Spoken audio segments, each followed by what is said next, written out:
কিন্তু অনেকটা লাল কালার। দেখা যাচ্ছে কি লাল কালারটা? এই যে পাত্রটা আছে, পাত্রের মধ্যে নেওয়া হয়েছে জল এবং সোডিয়াম নাইট্রাইট NaNO2, জল এবং সোডিয়াম নাইট্রাইট। এই জল এবং সোডিয়াম নাইট্রাইটের একটা আমরা দ্রবণ বানিয়েছি, জল এবং সোডিয়াম নাইট্রাইটের জলীয় দ্রবণ। এতে এবার আমরা দেব লঘু হাইড্রোক্লোরিক অ্যাসিড। দেখ ইয়েলো কালার হয়ে আছে কিনা, এবং উপরে দেখ একটু হালকা লালাবো আসছে, রেড কালার। দেখ আছে না, একদম দেখ ভালো করে নাড়া দেখ, রেড কালার দেখা যাচ্ছে, যাচ্ছে তো দেখা রেড কালার। আচ্ছা ঠিক আছে ঠিক আছে, ওখানে দাঁড় করে রাখ আপনি, রেড কালার।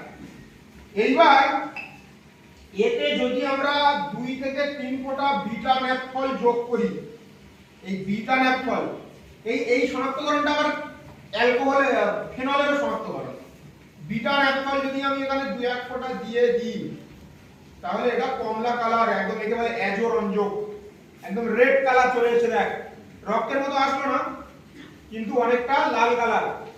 দেখা যাচ্ছে কি লাল কালারটা? লাল কালার। হ্যাঁ, তাহলে বুঝতে পারলি?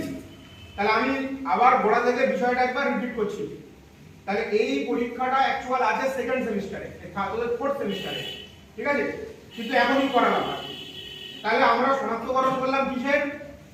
অ্যানিলিনের শনাক্তকরণ করলাম এই পরীক্ষার মাধ্যমে। প্রথমে কি নিলাম, এটা পরীক্ষায় ডিরেক্ট পড়ে। প্রথমে কি নিলাম? NaNO2 নিলাম। NaNO2 ক্যামেরা উঁচু আর নিচু করতে হবে না, আমার দেখা যাচ্ছে? হ্যাঁ তাহলে ঠিক আছে, ওকে সবাইকে দেখা যাচ্ছে? ঠিক আছে। তাহলে প্রথমে কি নিলাম? সোডিয়াম নাইট্রাইটের জলীয় দ্রবণ, ঠিক আছে? সেই সোডিয়াম নাইট্রাইটের জলীয় দ্রবণ নেওয়ার পরে কি দিলাম? লঘু হাইড্রোক্লোরিক অ্যাসিড।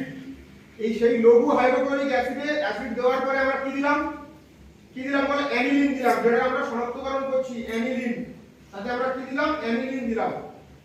এই অ্যানিলিন দেওয়ার পরে কি কালার এলো? হলুদ কালার এলো।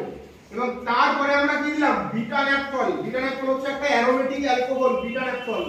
এই বিটা ন্যাপথল দেওয়ার পরে কেমন কালার চলে এলো? রেড কালার, ঠিক আছে? এটা একটা জটিল যৌগ, অ্যাজোরঞ্জক বলে একে। তাহলে এই হলো, এইরকম কালার চলে এলো, মানে আমরা এখানে যেটা নিয়েছিলাম সেটা কি ছিল? অ্যানিলিন।